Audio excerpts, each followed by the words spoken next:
Okay, Alvaro Alejandro. Um, I am logged in as you. You can see here's the picture you uploaded to your profile. Here's your name. Okay.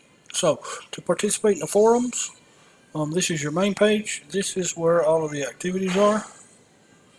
Okay.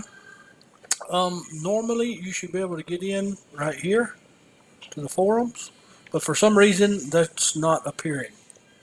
So the easiest way to do that would be go right here to forums and then click right here. This is our forum area. Okay.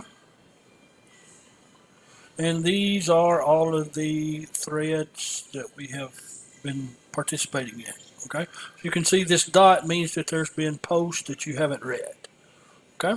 So this was the forum that we participated in for last week.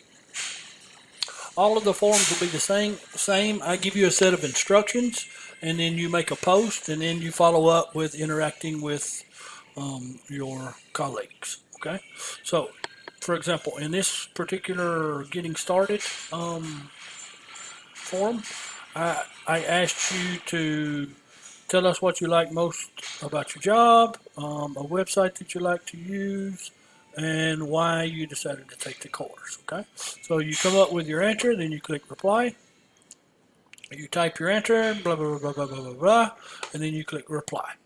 And then when you do that, you will see your reply like this. Okay, so then you just scroll down. You can see everybody's been posting and interacting and all that stuff. And so if you find any particular person that you would like to interact with, well, you simply read their post, and then you click on reply, and then you would do the same thing, da da da da da da da, and then you click reply. Okay, so pretty simple. Hope that helps.